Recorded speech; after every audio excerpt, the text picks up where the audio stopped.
اعوذ باللہ من الشیطان الرجیم بسم اللہ الرحمن الرحیم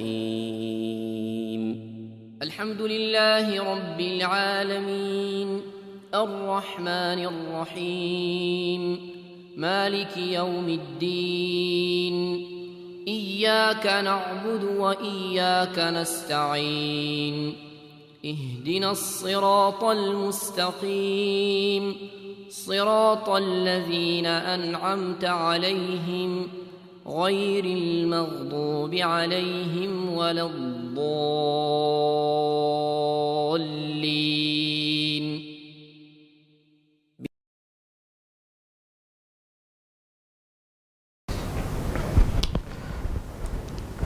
إن الحمد لله نحمده ونستعينه ونستغفره ونعوذ بالله من شرور أنفسنا ومن سيئات أعمالنا من يهده الله فلا مضل له ومن يضلله فلا هادي له وأشهد أن لا إله إلا الله وحده لا شريك له وأشهد أن محمدا عبده ورسوله يا أيها الذين آمنوا اتقوا الله حق تقاته ولا تموتن إلا وأنتم مسلمون يا أيها الناس اتقوا ربكم الذي خلقكم من نفس واحدة وخلق منها زوجها وبث منهما رجالا كثيرا ونساء واتقوا الله الذي تساءلون به والأرحام إن الله كان عليكم رقيبا يا أيها الذين آمنوا اتقوا الله وقولوا قولا سديدا يصلح لكم أعمالكم ويغفر لكم ذنوبكم ومن يطع الله ورسوله فقد فاز فوزا عظيما أما بعد فإن خير الحديث كتاب الله وخير الهدي هدي محمد صلى الله عليه وسلم وشر الأمور محدثاتها وكل محدثة بدعة وكل بدعة ضلالة وكل ضلالة في النار. محترم بھائیو، عید کے تعلق سے باتیں آپ کے سامنے چل رہی تھیں.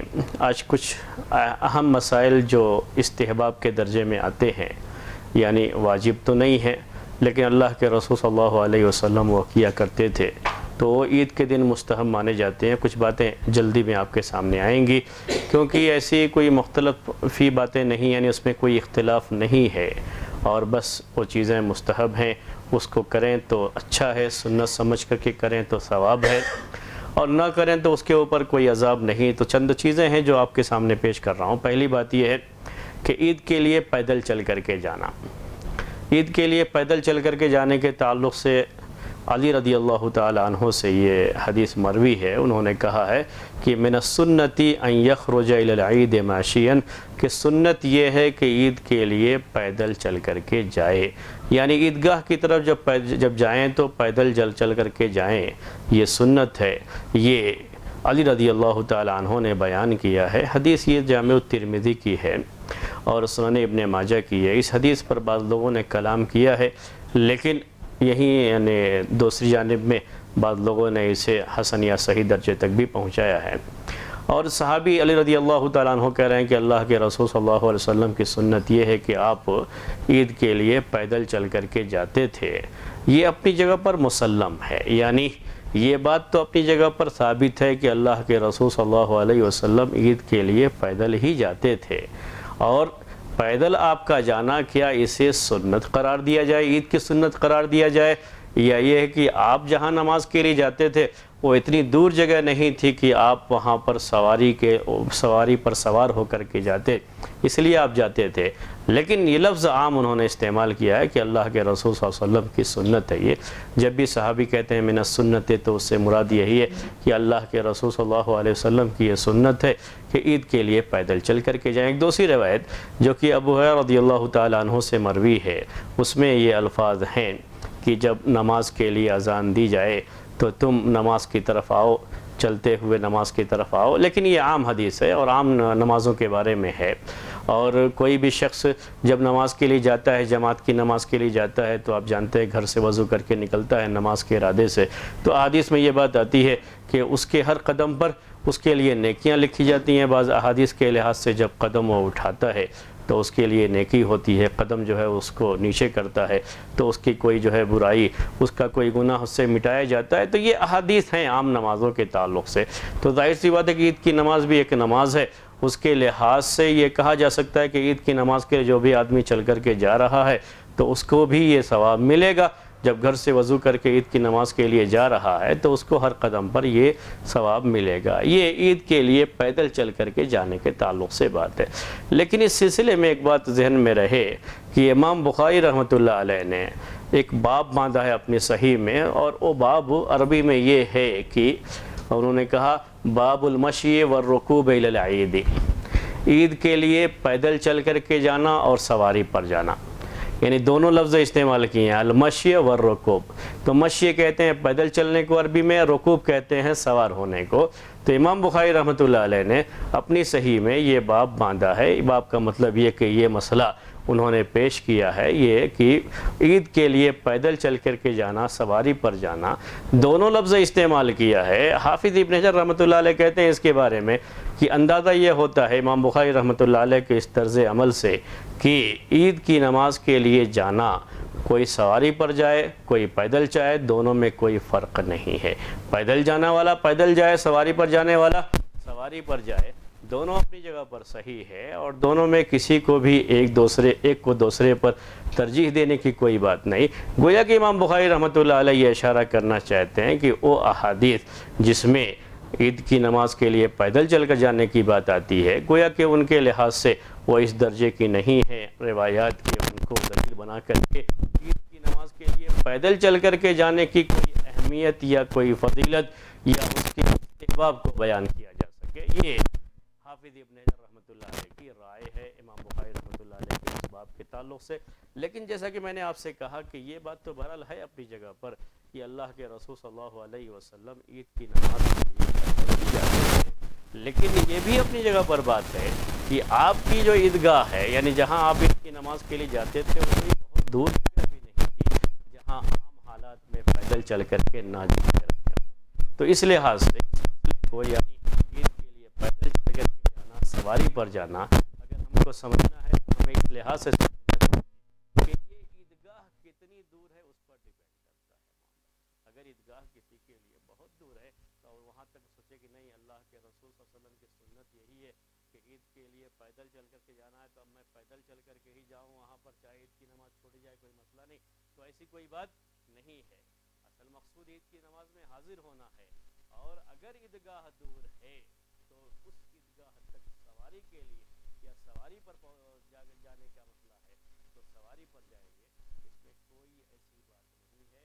اللہ کے رسول صلی اللہ علیہ وسلم عام نمازیں بھی، کیونکہ آپ کا گھر قریب تھا مسجد نبوی سے، تو آیا کرتے تھے، سواری کا مسئلہ نہیں، لیکن عام نمازوں کے لیے دور ہے، مسجد جو ہے دور ہے گھر سے، تو سواری پر جائے گا، کوئی پریشانی کی بات نہیں۔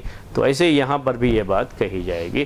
یہ استحباب اور سنیت اگر عیدگاہ کی دوری پر ہے، اگر عیدگاہ کسی کے گھر سے اتنی دوری پر ہے جہاں وہ آسانی سے پیدل جا سکتا ہے، تو بہتر یہی ہے کہ وہ پیدل جائے۔ اس لیے بھی ہم کہیں گے کہ یہ بہتر ہے کہ آج کے زمانے کے لحاظ سے ٹریفک وغیرہ کا بھی بڑا مسئلہ رہتا ہے، تو جن کے گھر قریب ہیں ان کو چاہیے کہ تھوڑی دور پیدل چل کر کے آئیں، تاکہ دوسرے لوگوں کے لیے جو دور سے آنے والے ہیں، جن کو سواری پہ آنا ان کی ایک مجبوری اور ضرورت ہے، ان کے لیے وہاں پر جو ہے پارکنگ وغیرہ کی سہولت ہو سکے، آسانی سے ان کے لیے چیز جو ہے مہیا ہو سکے۔ یہ ایسے معاشرتی احکام ہیں، سماجی احکام ہیں جو خود بخود سمجھے جا سکتے ہیں، جہاں تک ہو سکے لوگوں کو تکلیف کم سے کم ہو، اور راستے سے ایسی چیزیں دور کرنا جو تکلیف کا سبب بنتی ہیں، یہ ایک شریعت کا بڑا اہم قاعدہ اور بڑا اہم ضابطہ ہے۔ یہ ساری چیزیں یہاں پر اپلائی ہوتی ہیں، ساری چیزیں یہاں پر آتی ہیں، اور اس کے لحاظ سے ہمیں اس بات کو سوچنا چاہیے کہ اگر کسی کا گھر قریب ہے تو اس کو پیدل ہی آنا چاہیے، عیدگاہ سے قریب ہے تو پیدل اس چل کر کے آنا چاہیے۔ جن کے گھر دور ہے ان کے لیے پیدل چل کر کے آنا مشکل ہے وہاں تک، تو وہ سواری پر آئیں گے اور کوئی پریشانی کی بات نہیں۔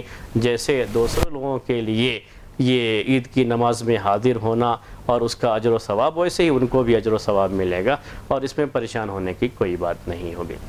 ایک دوسرا مسئلہ وہی استحباب کا ہے، مخالفت الطریق کہتے ہیں عربی میں اس کو، یعنی راستہ بدل کر کے۔ اللہ کے رسول صلی اللہ علیہ وسلم کے بارے میں یہ بات کہی جاتی ہے کہ اللہ کے رسول صلی اللہ علیہ وسلم عید کے دن راستے کو بدل دیا کرتے تھے، یعنی جاتے تھے ایک راستے سے اور آتے تھے دوسرے راستے سے۔ اس سلسلے کی جو حدیث ہے جابر رضی اللہ تعالی عنہ اس حدیث کے راوی ہیں، حدیث صحیح ہے کہ نبی صلی اللہ علیہ وسلم عید کے دن جب جاتے آپ تو راستے کو بدل لیا کرتے تھے۔ راستے کو بدلنے کا مطلب یہی ہے کہ ایک راستے سے آپ جاتے تھے اور دوسرے راستے سے آتے تھے۔ جابر رضی اللہ تعالیٰ عنہ اس کے راوی ہیں۔ ایک دوسری حدیث ہے، اس کے راوی ابو ہریرہ رضی اللہ تعالیٰ عنہ ہیں، وہ کہتے ہیں کہ نبی صلی اللہ علیہ وسلم جب عید کے لیے نکلتے تھے تو آپ جس راستے سے نکلتے تھے واپسی میں اس راستے کو بدل دیا کرتے تھے، یعنی واپسی میں دوسرے راستے سے آپ جو ہے آیا کرتے تھے۔ تو راستے کو بدل لینا عید کے دن، ایک راستے سے جانا دوسرے راستے سے آنا، یہ ثابت ہے اللہ کے رسول صلی اللہ علیہ وسلم سے۔ یہاں چونکہ اب یہ چیز ہے کہ اسی راستے سے آپ واپس آ سکتے ہیں، لیکن آپ نے اس راستے کو چھوڑ کر کے دوسرا راستہ اختیار کیا ہے تو ضرور کوئی نہ کوئی حکمت ہونی چاہیے راستہ بدلنے کے تعلق سے، اور یہ استحباب بہرحال رہے گا۔ یعنی کوشش یہ کریں کہ جیسے اللہ کے رسول صلی اللہ علیہ وسلم عید کے دن راستہ بدل لیا کرتے تھے، یعنی ایک راستے سے جاتے تھے اور دوسرے راستے سے آتے تھے، اگر ہمارے لیے بھی یہ ممکن ہے کہ جس جگہ پہ ہم عید کی نماز کے لیے جاتے ہیں اگر وہاں تک پہنچنے کے دو راستے ہیں تو ایک راستے سے جائیں اور دوسرے راستے سے آئیں، اور بہرحال استحباب اس کا رہتا ہے۔ اگر کوئی اللہ کے رسول صلی اللہ علیہ وسلم کی سنت سمجھ کر کے اس کو اختیار کرتا ہے تو اس کو اس کا ثواب بھی ملے گا کہ اللہ کے رسول صلی اللہ علیہ وسلم کی سنت کی پابندی ثواب کا سبب ہے، اس کے لیے اس کو اس کا اجر ملے گا۔ اب عام طریقے سے ایسا ہوتا ہے کہ مختلف جگہوں کے لیے پہنچنے کے راستے جو ہے دو ہوتے ہیں، جانے کا ایک راستہ جو ہے، آنے کا ایک راستہ، تو دو راستے ہیں، اس راستے کو ہم اختیار کریں، ایک راستے کو جانے کے لیے ایک راستے کو آنے کے لیے، تو اللہ کے رسول صلی اللہ علیہ وسلم کی اس سنت پر عمل ہو جائے گا اور ثواب بھی ملے گا۔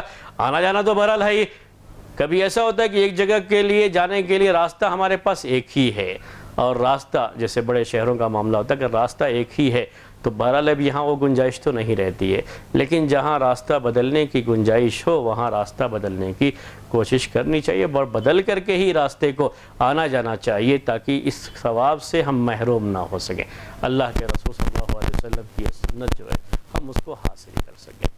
یہ ہے راستہ بدلنے کے تعلق سے۔ اکثر دیکھیں گے آپ جو ہے ہم کہیں کہیں وہی ایک ہی راستہ، لیکن اکثر جو ہے راستے ملتے ہیں، یعنی دو راستے تین راستے کہیں آنے جانے کے لیے، تو اس کے لحاظ سے ہم شہروں میں بھی اختیار کر سکتے ہیں۔ اب میں تھوڑی دیر کے لیے آپ سے سوال کرتا ہوں، پھر آگے بڑھیں گے۔ اللہ کے رسول صلی اللہ علیہ وسلم راستہ جو بدلتے تھے، راستہ بدلنے میں آپ کی حکمت کیا تھی، مصلحت کیا تھی؟ کیونکہ جب بھی کوئی بھی عقل مند آدمی کوئی کام کرتا ہے تو اس کام کے پیچھے کوئی نہ کوئی حکمت ہوتی ہے۔ اللہ کے رسول صلی اللہ علیہ وسلم کا راستہ بدلنا ضرور کسی نہ کسی حکمت کے تحت ہوگا، لوگوں نے اسے بیان کیا ہے، اور احادیث میں اس کی صراحت نہیں آتی ہے، لیکن لوگوں نے اسے بیان کیا ہے، اہل علم نے اسے بیان کیا ہے، اور بعض راویوں نے اسے بیان کیا ہے۔ اگر آپ بھی اس سلسلے میں کچھ بیان کریں تو پھر ہم پہلے آپ سے سنیں گے، اس پر آگے بڑھیں گے اس مسئلے میں۔ کیا حکمت ہو سکتی ہے راستہ بدلنے میں؟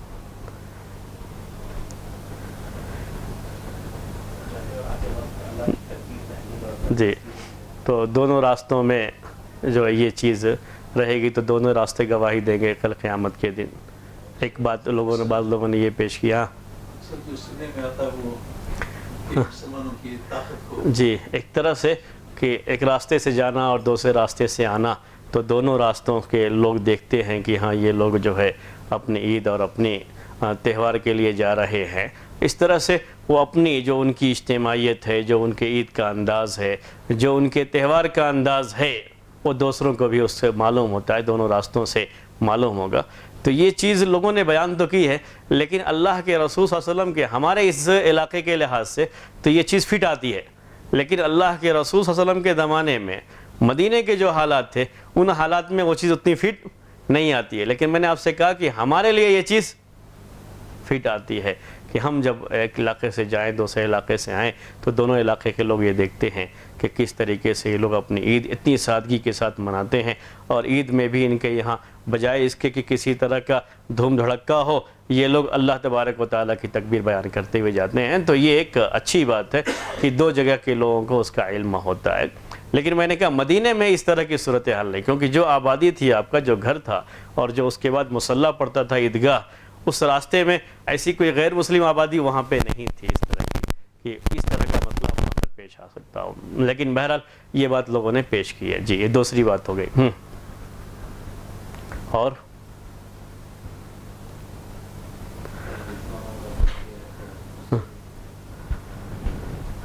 وہ بھی اس میں ماحول میں اتنا زیادہ فٹ تو نہیں آتا ہے. جی جی. اور جو تکبیر کہتے ہوئے جاتے ہیں, ہاں ایک راستے سے جاتے ہیں دوسرے سے آتے ہیں, تو وہاں کی جو درخت ہے, پتے سب سنتے ہیں اس کو. جی ہاں جی ہاں. وہ پہلی جو بات انہوں نے پیش کی تھی اسی میں وہ بھی شامل ہے کہ دونوں جگہ پہ لوگ جو ہے سنتے ہیں. یہ اللہ تعالیٰ کی یہ مخلوقات سنتی ہیں اور یہ کل قیامت کے دن گواہی دیں گی. جی. اور وغیرہ ہوں گے. ہاں ہاں. اچھا اچھا. یعنی دونوں راستوں میں اگر راستے میں کوئی بھی مسکین ملیں گے عید کی نماز کے جاتے ہوئے آتے ہوئے تو دونوں راستوں میں ان کو ہم فائدہ پہنچا سکتے ہیں. یہ ایک ہے. لیکن ابھی تو راستوں میں نہیں, عید میں ہی مل جاتے ہیں. جی. اور دونوں راستوں میں الگ الگ لوگوں سے ملاقات.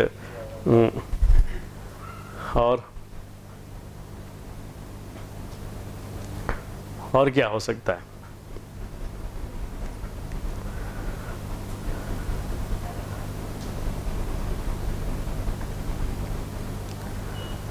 اللہ کے رسول صلی اللہ علیہ وسلم کی بہرحال یہ حکمت جو آپ لوگوں نے بیان کی, اہل علم نے بھی تقریباً یہی باتیں پیش کی ہیں کہ اللہ کے رسول صلی اللہ علیہ وسلم راستہ کیوں بدلا کرتے تھے. بل اس میں اسلام کی ایک شان ہے جو ظاہر ہوتی ہے.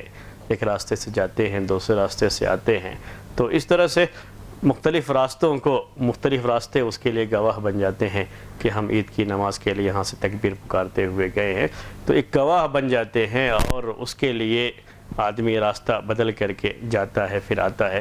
لیکن ایسا کوئی ضروری نہیں ہے کہ اگر دوسرا راستہ بہت دوری کا ہو تب بھی ہم کوئی دوسرا راستہ اختیار کرنے کی کوشش کریں. اگر قریب کا راستہ ہے آسانی سے ہم دوسرا راستہ بدل کر کے آ سکتے ہیں, جیسے اس زمانے میں یہ چیزیں تھیں.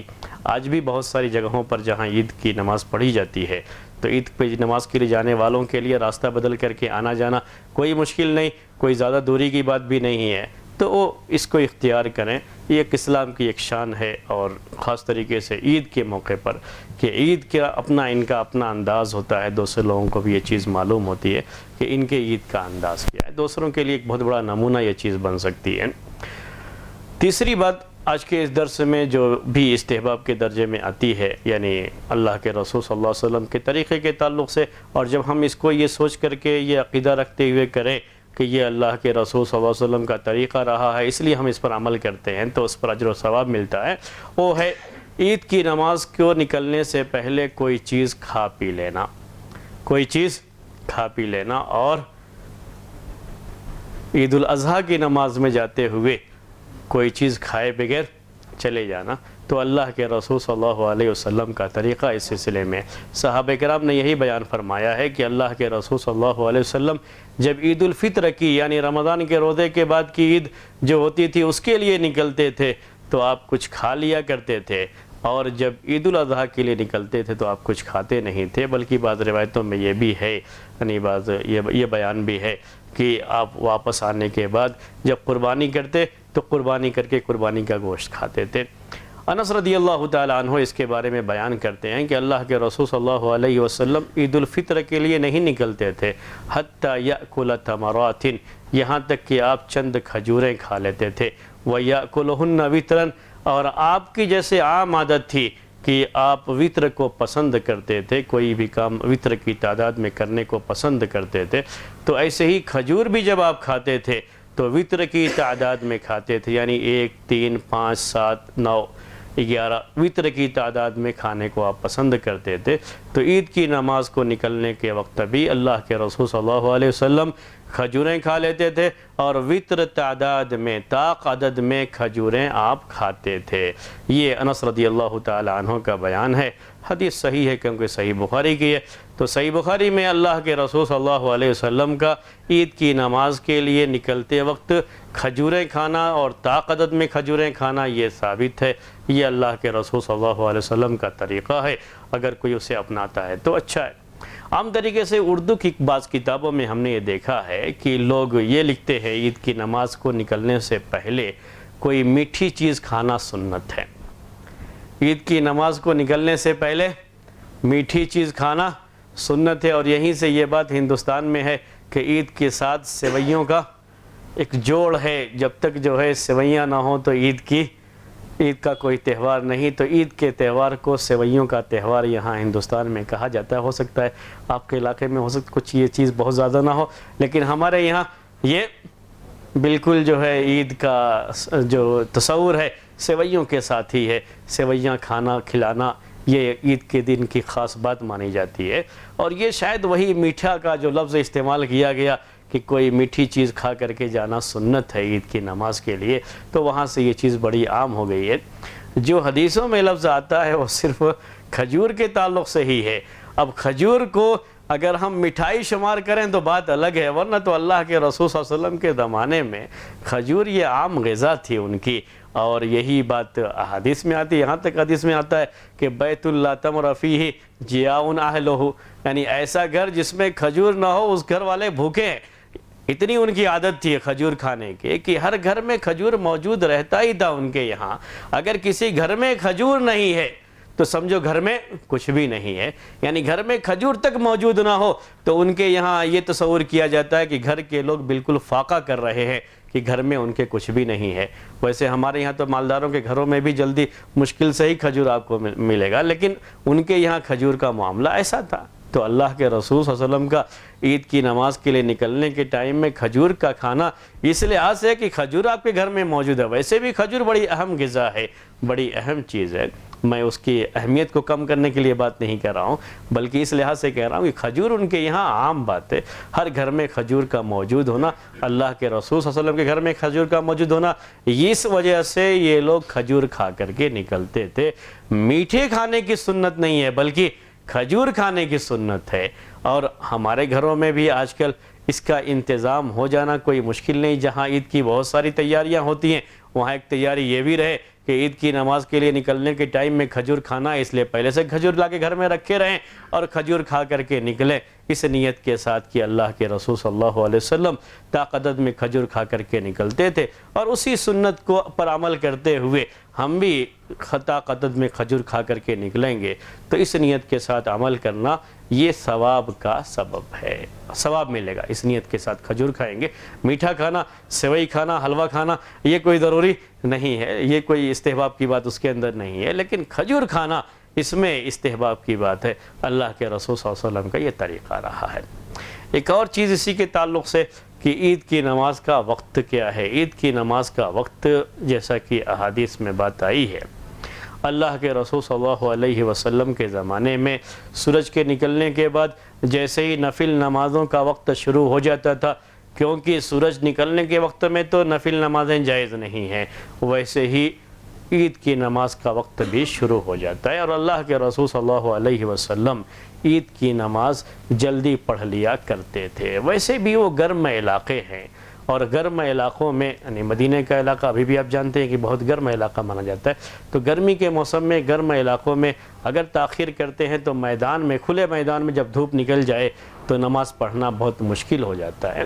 اللہ کے رسول صلی اللہ علیہ وسلم کا طریقہ یہی تھا کہ آپ جلدی نماز پڑھ لیا کرتے تھے. اس سلسلے میں ایک حدیث ہے جو اس قابل ہے کہ اس سے دلیل لی جا سکتی ہے اور وہ صحیح حدیث کہی جا سکتی ہے. سنن ابی داؤد کی ایک روایت ہے عبداللہ بن بسر رضی اللہ تعالی عنہ سے، عبداللہ بن بسر رضی اللہ تعالی عنہ سے مروی ہے کہ انہ خرج مع الناس یوم عید فطر او اضحى فانکر ابتاء الامام وقال انا كنا قد فرغنا ساعتنا هذه وذلك حين التسبیح. وہ کہتے ہیں کہ عبداللہ بن بسر رضی اللہ تعالی عنہ کہ وہ لوگوں کے ساتھ نکلے عید کی نماز کے لیے. اب عید الفطر یا عید الاضحیٰ دونوں میں سے کوئی ایک نماز تھی. یہ نماز کے لیے نکلے تو دیکھا کہ امام صاحب بڑی تاخیر سے آئے. امام صاحب بڑی تاخیر سے آ رہے عید کی نماز کے لیے. نکلنے کو تو نکل گئے، عید کی نماز میں امام صاحب نے تاخیر کیا تو انہوں نے اس کو برا سمجھا اور کہا کہ اس وقت ہم جو انتظار کر رہے ہیں، اس وقت تو ہم اللہ کے رسول صلی اللہ علیہ وسلم کے زمانے میں نماز پڑھ کر کے فارغ ہو جایا کرتے تھے. اس وقت ہم فارغ ہو جایا کرتے تھے لیکن ابھی ہم انتظار کر رہے ہیں. تو تاخیر کرنے کو انہوں نے اللہ کے رسول صلی اللہ علیہ وسلم کی سنت کے خلاف قرار دیا. اس کے علاوہ بھی احادیث ہیں جس میں یہ بیان ہے کہ اللہ کے رسول صلی اللہ علیہ وسلم عید الفطر کی نماز کو ذرا تاخیر سے اور عید الاضحیٰ کی نماز کو ذرا پہلے پڑھا کرتے تھے، یعنی عید الفطر کے مقابلے میں عید الاضحیٰ کو ذرا پہلے پڑھتے تھے۔ اسی طریقے سے یہ روایت کی جب عید کی نماز، عید الاضحیٰ کی نماز جب ایک نیزے کے برابر سورج اوپر آ جاتا تب آپ پڑھتے تھے، اور عید الفطر کی نماز جب 2 نیزے کے برابر ہو جاتا تب آپ پڑھتے تھے۔ یہ روایات ہیں، لیکن یہ روایات ثابت نہیں ہیں اللہ کے رسول صلی اللہ علیہ وسلم سے، یعنی جن روایتوں میں یہ بیان آیا ہے یہ روایتیں ضعیف ہیں، سب جو ہے وہ ضعیف درجے کی روایتیں ہیں۔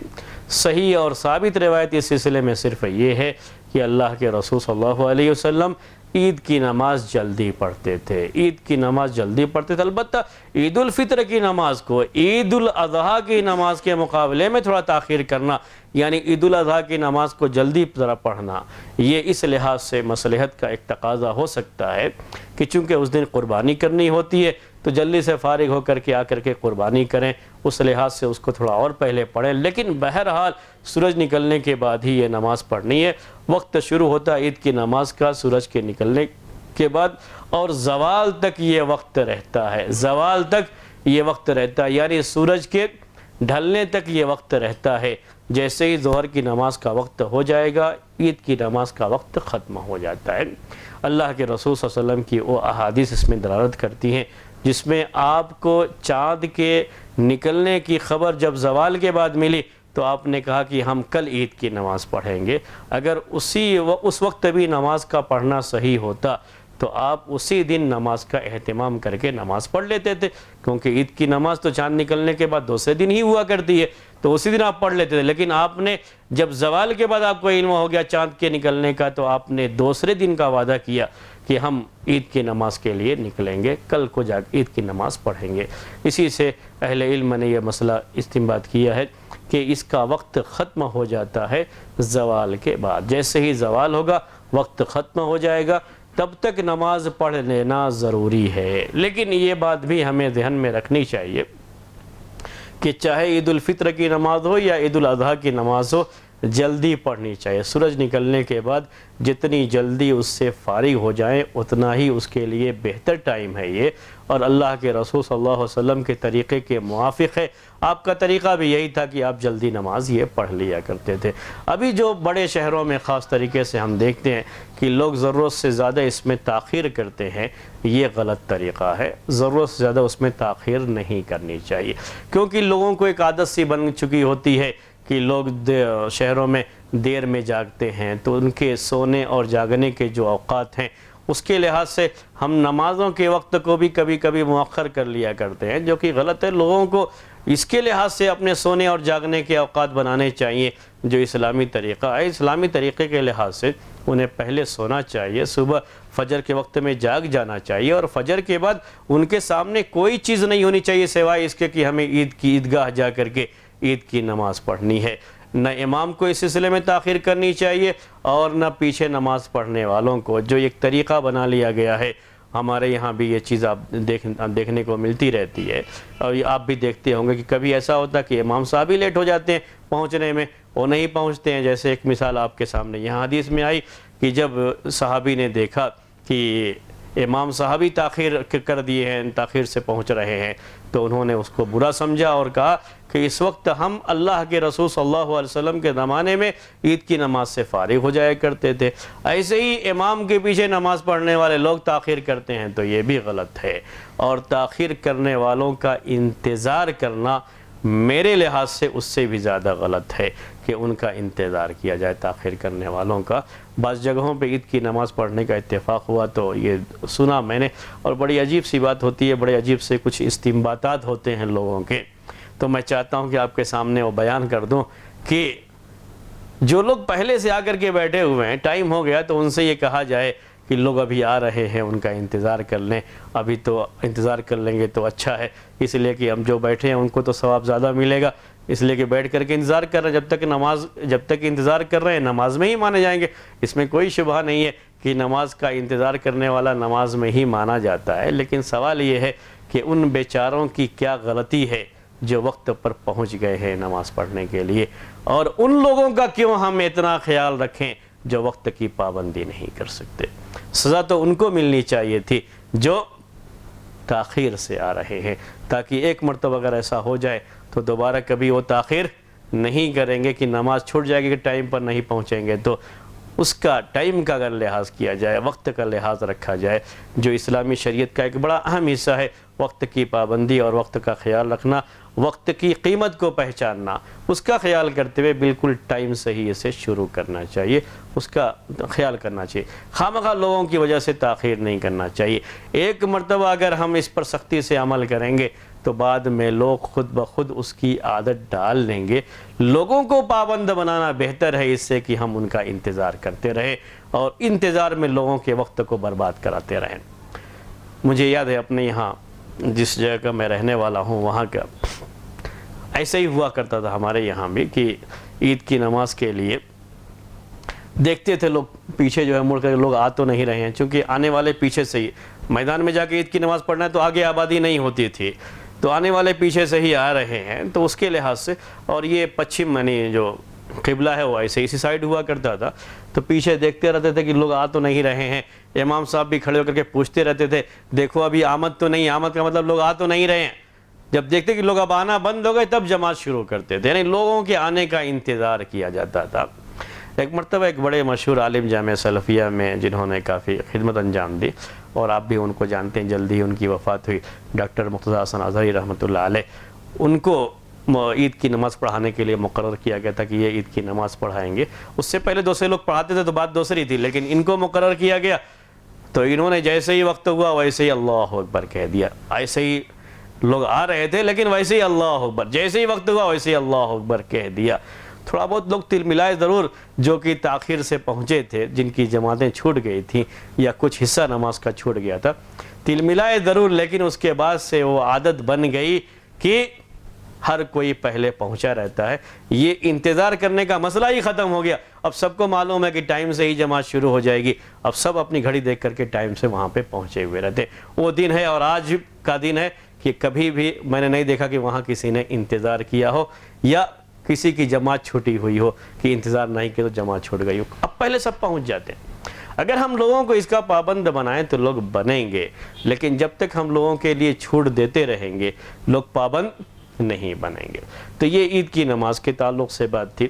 اس کے بعد ایک مسئلہ ہے عید کی لیے اذان دینے کا معاملہ، کہ عید کی نماز کے لیے نہ اذان ہے نہ اقامت ہے۔ یہ بہت مشہور بات ہے اور احادیث میں یہ بات آتی ہے کہ عید کی نماز کے لیے اذان اور اقامت نہیں ہے۔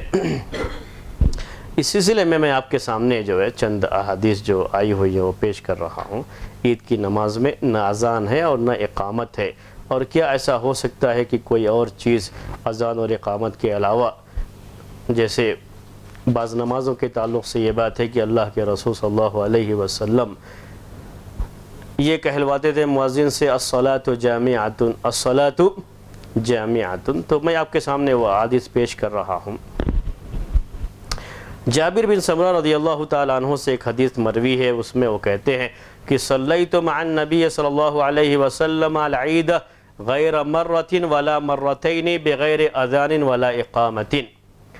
جابر بن سمرہ رضی اللہ تعالیٰ عنہ کہتے ہیں کہ میں نے اللہ کے رسول صلی اللہ علیہ وسلم کے پیچھے نماز پڑھی ہے عید کی، ایک مرتبہ نہیں بلکہ کئی مرتبہ پڑھی ہے بغیر اذان اور اقامت کے۔ صحیح مسلم کی یہ حدیث ہے، صحیح مسلم میں ہونا اس کے صحیح ہونے کے لیے کافی ہے۔ دوسری حدیث ہے جابر رضی اللہ تعالیٰ عنہ سے اور عبداللہ ابن عباس رضی اللہ تعالیٰ عنہما سے، انہوں نے کہا کہ لم یکن یؤذن یوم الفطر ولا یوم الاضحیٰ، کہ عید الفطر کے دن اور عید الاضحیٰ کے دن اذان نہیں دی جاتی تھی۔ یہ صحیح بخاری اور صحیح مسلم کی حدیث ہے۔ بہرحال اللہ کے رسول صلی اللہ علیہ وسلم عید کی نماز کے لیے بغیر اذان اور بغیر اقامت کے ہی جاتے تھے، اور عید کی نماز بغیر اذان اور اقامت کے پڑھی جاتی تھی۔ یہ اللہ کے رسول صلی اللہ علیہ وسلم کے زمانے میں طریقہ تھا۔ ایک مسئلہ ہے، اب یہ تو طریقہ تھا اللہ کے رسول صلی اللہ علیہ وسلم کا، لیکن اگر کوئی شخص اس طرح سے کرتا ہے کہ اس دن نماز کے لیے کوئی اعلان کرے، کوئی بات کرے، تو کیا اس کے لیے یہ چیز صحیح ہو سکتی ہے یا صحیح نہیں ہو سکتی ہے؟ ایک مسئلہ ہے۔ یہ تو اپنی جگہ پر ثابت ہو گئی بات کہ اذان بھی نہیں ہے اور اقامت بھی نہیں۔ عید کی نماز کے لیے اذان بھی نہیں ہے اور اقامت بھی نہیں ہے. یہ تو بات ثابت ہو گئی, اس میں کوئی اختلاف نہیں ہے. سب لوگ اسی بات کے قائل ہیں کہ عید کی نماز کے لیے اذان اور اقامت نہیں ہے. ایک دوسرا لفظ, سب لوگ جمع ہیں, اب جماعت کھڑی کرنی ہے تو کیسے کہیں گے؟ اقامت جب شروع کر لیتے ہیں تو لوگوں کو معلوم ہو جاتا ہے کہ جماعت کھڑی ہو رہی ہے, تو کیا یہ کہہ سکتے ہیں اس سے پہلے کہ الصلاۃ جامعۃ, یہ لفظ کہنا الصلاۃ جامعۃ؟ اس کے بارے میں امام ابن قدامہ نے, جن کی فقہ حنبلی کی مشہور کتاب المغنی, اس کتاب کے لکھنے والے ہیں یہ ابن قدامہ, مشہور جو ہے حنبلی عالم ہیں. انہوں نے اپنی کتاب مغنی میں لکھا ہے کہ لا نعلم فی ھذا خلافا ممن یعتد بخلافہ, اس مسئلے میں ہم کوئی اختلاف نہیں پاتے ہیں ان لوگوں کا جن کے اختلاف کا شمار کیا جاتا ہے, یعنی جن کے اختلاف کی کوئی حیثیت ہوتی ہے کہ عید کی نماز کے لیے نہ اذان ہے نہ اقامت ہے, اس میں کوئی اختلاف ہم نہیں پاتے ہیں. اس کے بعد کہتے ہیں الا انہ روی عن ابن الزبیر, مگر یہ کہ عبداللہ ابن زبیر سے یہ بات روایت کی گئی ہے کہ انہ اذن و اقام, کہ انہوں نے اذان اور اقامت کہی ہے. کس کے بارے میں؟ عبداللہ بن زبیر. وقیل, اور یہ بھی کہا گیا ہے ان اول من اذن فی العیدین زیاد, یہ بھی کہا گیا ہے کہ سب سے پہلے عیدین میں اذان کا جو رواج آیا ہے یہ زیاد کی طرف سے آیا ہوا ہے. تو بہرحال چاہے یہ معاملہ عبداللہ بن زبیر کے بارے میں کہا جائے یا زیاد کے بارے میں, زیاد یہ بنی امیہ کے دور کا جو ہے مشہور یہ گورنر ہے جسے کوفے کی گورنری دی گئی تھی, زیاد ابن ابی کہتے ہیں اس کو. تو اس کے بارے میں یہ ہے کہ اس نے عید کے لیے اذان اور اقامت کا جو ہے اہتمام کرایا, یا عبداللہ بن زبیر رضی اللہ تعالی عنہما کے بارے میں یہ بات آتی ہے. ایک تیسری روایت مصنف ابن ابی شیبہ کی ہے یہ, کہ اس میں یہ بات ہے کہ سعید ابن مسیب کہتے ہیں اول من احدث الاذان فی العید معاویہ, کہ سب سے پہلے عید کی نماز میں اذان کی بدعت کی شروعات معاویہ رضی اللہ تعالی عنہ سے ہوئی ہے. یہ سعید ابن مسیب کا بیان ہے, لیکن اہل علم کہتے ہیں کہ جس سند سے یہ بیان آیا ہوا ہے اس سند پر زیادہ اعتماد نہیں کیا جا سکتا, اس سند پر زیادہ اعتماد نہیں کیا جا سکتا ہے جس سے اس کا بیان ہوا. تو بہرحال یہ بعض صحابہ کے بارے میں جیسے عبداللہ بن زبیر اور معاویہ رضی اللہ تعالی عنہما, یہ بات صحابہ کے طرف سے. زیاد کے بارے میں یہ بات ہے, زیاد تو صحابہ میں سے نہیں, اس کے بارے میں یہ بات. زیاد کے بارے میں اگر بات آتی ہے تو بہرحال یہ امیر معاویہ رضی اللہ تعالیٰ عنہ سے اگر یہ بات ہے تو ان کے جو گورنر وغیرہ تھے ان کے اندر بھی یہ چیز جو ہے ظاہر سی بات ہے رہے گی, جو خلیفہ رہتا ہے اسی کے حکم کے مطابق لوگ چلتے رہتے ہیں. لیکن اگر یہ کہا جائے کہ یہ بات ثابت نہیں ہے تو زیادہ بہتر ہے. البتہ ایک دوسرا مسئلہ اس سلسلے میں وہ یہ ہے کہ کیا ہم اذان اور اقامت تو نہیں کہیں گے. عام طریقے سے فقہا کی یہ رائے ہے, ایسا بھی نہیں کہ اس میں کوئی اختلاف ہو, فقہ حنفی, فقہ شافعی, فقہ مالکی یا فقہ حنبلی کا کوئی اختلاف ہو, ایسا بھی کچھ نہیں ہے. تمام فقہا کا اس پر اتفاق ہے کہ اذان اور اقامت نہیں ہے. لیکن اگر کوئی شخص اس کی جگہ پر الصلاۃ جامعۃ کہتا ہے, اب سب لوگ اکٹھا ہیں, جماعت شروع ہونے والی ہے, تو اس کے لیے یہ کہیں کہ الصلاۃ جامعۃ, تو اس کا کہنا کیا ہے؟ اس کے بارے میں آپ کے سامنے ایک روایت پیش کرتا ہوں. امام شافعی رحمۃ اللہ علیہ نے امام زہری سے یہ روایت نقل کی ہے کہ کان رسول اللہ صلی اللہ علیہ وسلم یأمر المؤذن فی العیدین, کہ اللہ کے رسول صلی اللہ علیہ وسلم عیدین میں مؤذن کو حکم دیا کرتے تھے, تو وہ کہا کرتا تھا مؤذن الصلاۃ جامعۃ, الصلاۃ جامعۃ, الصلاۃ جامعۃ. کس نے نقل کیا ہے؟ امام شافعی رحمۃ اللہ علیہ نے. کس سے نقل کیا ہے؟ امام زہری رحمۃ اللہ علیہ سے. امام زہری چھوٹے تابعین میں شمار کیے جاتے ہیں. تابعین میں 3 طبقے کیے جاتے ہیں محدثین کے یہاں, ایک بڑے تابعین کا طبقہ, ایک بیچ والے تابعین کا طبقہ, اور ایک چھوٹے تابعین. چھوٹے تابعین کا مطلب جن کی ملاقات بہت کم صحابہ سے ہوئی ہے. تو امام زہری رحمۃ اللہ علیہ چھوٹے تابعین میں شمار کیے جاتے ہیں. اور یہ بات کہہ رہے ہیں کہ اللہ کے رسول صلی اللہ علیہ وسلم مؤذن کو یہ حکم دیا کرتے تھے کہ وہ کہے عید کی نماز میں الصلاۃ جامعۃ، الصلاۃ جامعۃ۔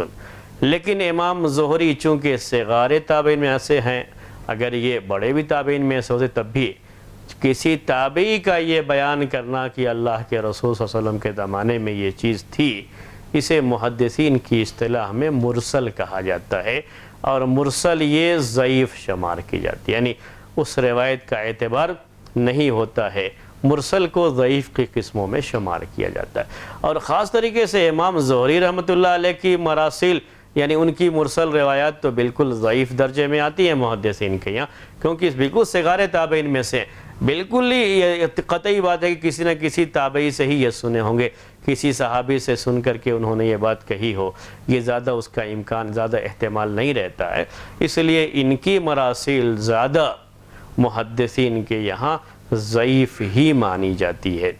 تو یہ بات تھی کس کے تعلق سے؟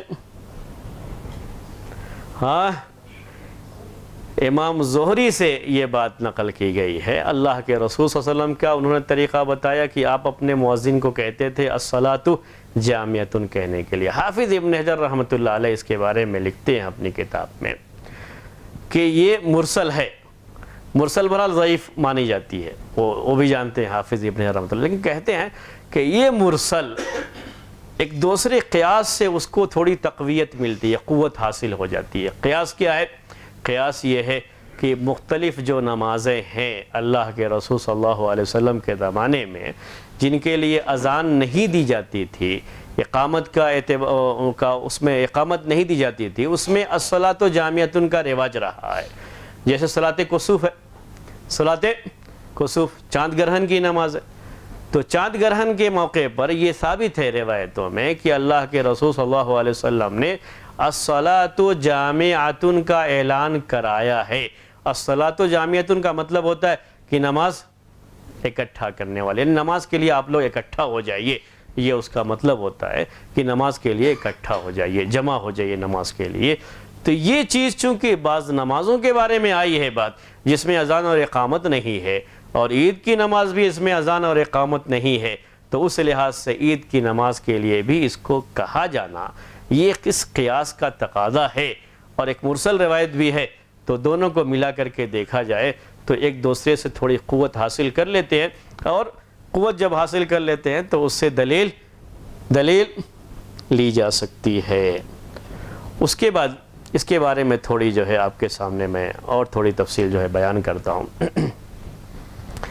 امام شافعی رحمۃ اللہ علیہ کی یہ بات جو کہ نقل کی گئی ہے، امام شافعی رحمۃ اللہ علیہ جو امام زہری سے انہوں نے نقل کیا ہے، اس کے بارے میں شیخ ابن باز رحمۃ اللہ علیہ نے تعلیق جو ہے چڑھاتے ہوئے یہ بات کہی ہے، ان کی بات آپ کے سامنے میں بولتا ہوں۔ انہوں نے کہا ہے کہ مراسیل الظہری ضعیفۃ عند اہل العلم، کہ امام زہری کی مراسیل یہ اہل علم کے نزدیک ضعیف مانی جاتی ہے۔ والقیاس لا يصح اعتباره مع وجود النص الثابت الدال على انه لم يكن في عهد النبي صلی اللہ علیہ وسلم لصلاة العید اذان ولا اقامت ولا شيء، اور اس کے مقابلے میں نص ثابت ہے اللہ کے رسول صلی اللہ علیہ وسلم سے، قیاس کے مقابلے میں یہ ثابت ہے کہ آپ کے زمانے میں نہ اذان تھی، نہ اقامت تھی، نہ کوئی اور چیز تھی، یہ بات بالکل ثابت ہے آپ سے۔ اور وَمِنْ هُنَا نَعْلَمْ أَنَّ النِّدَاءَ لِلْعِيدِ بِدْعَةٌ بِأَيِّ لَفْظٍ كَانَ، اور اس سے ہمیں یہ بات سمجھ میں آتی ہے کہ عید کی نماز کے لیے آواز لگانا چاہے جس لفظ میں بھی ہو، یعنی الصلاۃ جامعۃ کے لفظ میں ہو یا کسی اور لفظ میں ہو، چلو بھائیو نماز کے لیے اگر ہم ہندوستان میں اردو میں ایسے بھی کہیں تو اس میں یہ بات بھی داخل ہو جائے گی، کسی بھی لفظ میں اگر کسی کو عید کی نماز کے لیے بلایا جائے تو یہ بدعت میں شمار ہوگا۔ یہ انہوں نے کہا۔ علامہ ابن قیم رحمۃ اللہ علیہ نے اپنی کتاب زاد المعاد میں یہ لکھا ہے اس کے تعلق سے کہ وَكَانَ صلی اللہ علیہ وسلم اذا انتہى الى المصلی اخذ فی الصلاة من غیر اذان ولا اقامت ولا قول الصلاة جامعہ، کہ جب اللہ کے رسول صلی اللہ علیہ وسلم عید کی نماز کے لیے عیدگاہ پہنچ جاتے تھے تو آپ عیدگاہ پہنچ کر کے بغیر اذان اور اقامت کے جماعت شروع کرتے تھے، اور یہاں تک کہ الصلاۃ جامعۃ یہ لفظ بھی نہیں کہا جاتا تھا۔ وَالسُنَّةُ أَلَّا يُفْعَلَ شَيْءٌ مِّن ذَلِكَ، سنت یہی ہے کہ اس میں سے کچھ بھی نہ کیا جائے۔ یہ کون کہہ رہے ہیں؟ امام ابن قیم رحمۃ اللہ علیہ۔ تو عید کی نماز کے لیے کسی طرح کے کسی بھی لفظ کے ساتھ اس کے لیے لوگوں کو بلانا اللہ کے رسول صلی اللہ علیہ وسلم سے یہ ثابت نہیں ہے۔ امام زہری کی جو بات امام شافعی رحمۃ اللہ علیہ نے نقل کی ہے کہ الصلاۃ جامعۃ اس لفظ کے ساتھ لوگوں کو بلایا جا سکتا ہے عید کی نماز کے لیے، تو اس کے بارے میں یہ خیال ان لوگوں کا ہے کہ یہ بھی سنت کے خلاف ہے۔ اگر ہم بدعت کا لفظ استعمال نہ کریں تب بھی تو کیا کہیں گے؟ سنت کے خلاف ہے۔ اب اس کے بعد یہ تو بات تھی، اب وقت چونکہ ختم ہو رہا ہے تو میں آپ سے ایک سوال کرتا ہوں۔ اتنی ساری باتیں جو میں نے پیش کی ہیں اسی کی روشنی میں آپ اس کا جواب دے سکتے ہیں، آسانی سے آپ جواب دیجئے گا۔ سوال یہ ہے کہ جو بڑے بڑے پوسٹر لگائے جاتے ہیں کہ فلاں جگہ پہ عید کی نماز فلاں صاحب پڑھائیں گے، فلاں صاحب خطبہ دیں گے اور اتنے بجے ہوگی فلاں گراؤنڈ میں، اس کے لیے کافی پیسے بھی خرچ کیے جاتے ہیں، اس کا حکم کیا ہوگا؟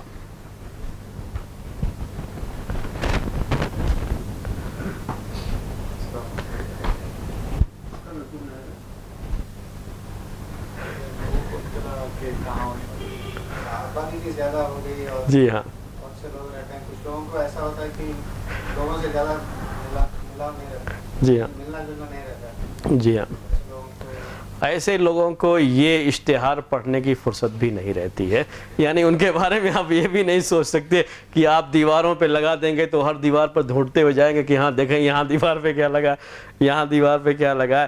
میں سمجھتا ہوں کہ جن لوگوں کو اتنا بھی نہ ہو اپنے دین کے تعلق سے خیال، تو وہ اشتہار بھی نہیں پڑھتے ہوں گے، اس اشتہار سے بہرحال ان کو کچھ فائدہ پہنچنے والا ہو، ہم یہ نہیں سمجھتے۔ جی اور بولیے۔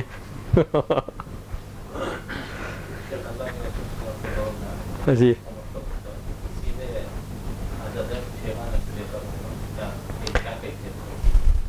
اب یہ ایک سوال بہرحال آئے گا کہ کچھ نہ کچھ تو ہونا چاہیے لوگوں کو معلوم ہونے کے لیے کہ عید کی نماز کتنے بجے پڑھی جائے گی، ہے نہیں؟ بولیے۔ یہ تو اپنی جگہ پر ہے یہ بات کہ لوگوں کو معلوم تو ہونا چاہیے نا، کیسے لوگ آئیں گے، کیسے لوگ جمع ہوں گے؟ مسجد میں اعلان ہو جائے کافی ہے، یہی۔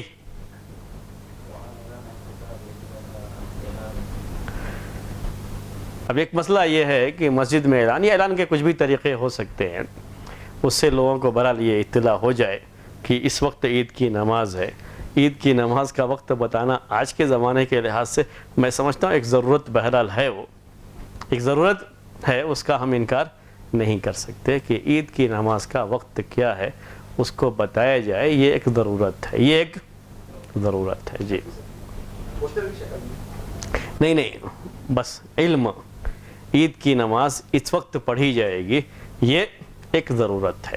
جی اور لوگوں کو یہ چیز معلوم ہونی چاہیے۔ اللہ کے رسول صلی اللہ علیہ وسلم کے زمانے میں اس کی کوئی خاص ضرورت اس لیے نہیں ہوتی تھی کہ آپ کا ایک طریقہ تھا کہ عید کی نماز آپ سورج نکلنے کے اتنی دیر کے بعد پڑھتے تھے تو لوگ اسی لحاظ سے جمع ہو جایا کرتے تھے اور عید کی نماز ہو جایا کرتی تھی، لوگوں کو معلوم ہے، اور عید کی نماز ایک ہی جگہ پر ہوتی تھی، سب لوگ وہیں پہ آ جایا کرتے تھے، مدینے میں جو بھی آبادی تھی وہیں پہ آ جایا کرتے تھے لوگ، جو ہے تو کوئی پریشانی کی بات نہیں تھی۔ یہ مسئلہ بھی نہیں تھا کہ فلاں جگہ پر اتنے بجے ہے، فلاں جگہ پہ اتنے بجے ہے، جو آج کل پوری ایک لمبی فہرست رہتی ہے، صبح 6 بجے سے شروع ہو کر کے دوپہر تو 2 نہیں جاتی ہے، ایک 10-11 تک وہ جو ہے عید کی نماز جاتی ہے، اور پوری اس کی تفصیل رہتی ہے کہاں کتنے بجے ہے۔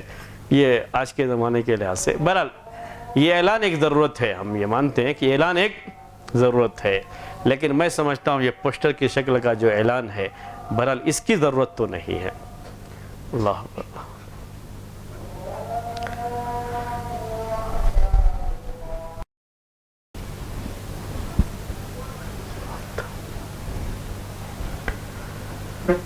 بہرحال یہ بات ہم ختم کر رہے ہیں اب یہیں پہ درس، جیسا کہ وقت بھی ختم ہو چکا ہے، تو آخری بات وہی تھی کہ اعلان لوگوں کو معلوم تو کرانا ہے، معلوم کرانے کی مختلف شکلیں ہو سکتی ہیں، اور جن کو بھی عید کی نماز پڑھنی ہے یہ ان کی ذمہ داری ہوتی ہے کہ خود معلوم کریں کہ ہم جہاں عید کی نماز کے لیے جا رہے ہیں وہاں عید کی نماز کا ٹائم کیا ہے اور اسی ٹائم پر وہاں پہ وہ پہنچ جائیں، وہ معلوم کر لیں۔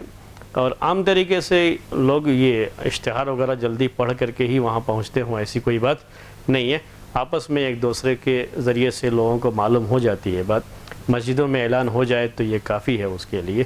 میں آپ کو بتا رہا ہوں کہ یہ چیز جیسے اب یہاں پر ہے، باقاعدہ پوسٹر چھپواتے ہیں اور پتہ نہیں کتنی تعداد میں چھپواتے ہیں، اس کے بارے میں پتہ نہیں، لیکن اچھی خاصی تعداد میں اور مختلف مسجدوں وغیرہ میں، جیسے یہ مختلف سینٹر وغیرہ کے جو پروگرام ہوتے ہیں نا، تو آپ دیکھیں گے جو پمفلٹ وغیرہ جو یہ لوگ یہ جو اس کے اشتہار وغیرہ چھپواتے ہیں تو مسجدوں میں ایسے ایسے بنڈل پڑے رہ جاتے ہیں، نہیں تو اس پہ اچھا خاصا خرچہ آتا ہے، وہ خامخواہ کا وہ چیز جو ہے وہ پیسہ برباد ہوتا ہے، امت کا پیسہ ہے، کسی کا اپنا ذاتی پیسہ تو نہیں ہوتا ہے، یہ کس کا پیسہ ہے؟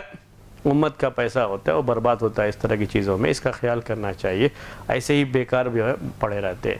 میں آپ کو اپنے یہاں کی بات بولتا ہوں، ہمارے یہاں پوسٹر نہیں چھپوائے جاتے ہیں اور ہر ایک کو معلوم ہو جاتا ہے کہ عید کی نماز کا ٹائم کیا رکھا گیا، سب کو پہلے سے یہ رہتا ہے کہ جو اس سے پہلے کا لاسٹ جو جمعہ ہوتا ہے تو ہر مسجد میں جمعے میں یہ اعلان ہو جاتا ہے کہ فلاں مسجد میں عید کی نماز کا ٹائم یہ ہے۔ اس طرح سے خود بخود لوگوں کو یہ چیز معلوم ہو جاتی ہے اور اس کے لیے الگ سے پیسہ خرچ کرنے کی ضرورت نہیں ہے، جو امت کا پیسہ ہے اور امت میں ایسے محتاج لوگ بہت ہیں جن کو ان پیسوں کی ضرورت ہے، ان تک وہ پیسہ پہنچے، یہ زیادہ بہتر ہے کہ خامخواہ اس طرح کے اشتہاروں وغیرہ میں اس طرح کے پیسوں کو ضائع کیا جائے۔ تو اعلان تو ضروری ہے، لوگوں کو معلوم ہونا چاہیے کہ نماز کا ٹائم کیا ہے تاکہ لوگ اس ٹائم پر پہنچ سکیں، لیکن اس کے لیے یہ شکل ضروری نہیں ہے جو اختیار کی گئی ہے، اور خاص طریقے سے اس لیے بھی ضروری نہیں ہے کہ اس میں امت کے کام میں استعمال کیا جانے والا پیسہ جو غریبوں مسکینوں کا بہت بڑا حق ہوتا ہے، اس کا ہم استعمال غیر ضروری جگہوں پر کرتے ہیں، جس کے بارے میں اللہ تعالیٰ کے یہاں کل قیامت کے دن جواب بھی دینا ہے کہ یہ پیسے ہم نے کہاں خرچ کیے۔ تو یہ بات تھی بہرحال اس کے تعلق سے۔ تو اعلان ضروری ہے اور اعلان صرف مسجدوں میں ہو جائے تو سب کو معلوم ہو جائے گا، یا آپس میں ایک دوسرے کو لوگ بتا سکتے ہیں کہ فلاں جگہ پر جو ہے یہ عید کی نماز کتنے بجے ہے کیا ہے۔ اس کے علاوہ آج کل یہ بھی ہے کہ اخبار میں باقاعدہ آ جاتا ہے، یعنی جو اردو کے اخبار ہیں اس میں تو ہم نے دیکھا ہے کہ ایک دن دو دن پہلے ہی ہر جگہ کا ٹائم ٹیبل وہ آ جاتا ہے کہ عید کی نماز کا ٹائم کیا ہے۔ تو مختلف جگہ ہیں، مختلف ذریعے ہیں اس کے ذریعے سے وہ چیز معلوم ہو سکتی ہے۔ بہرحال یہ بات تھی، اسی پر آج کا درس ہم ختم کرتے ہیں۔ سبحانک اللہم و بحمدک اشہد ان لا الہ الا انت استغفرک و اتوب الیک۔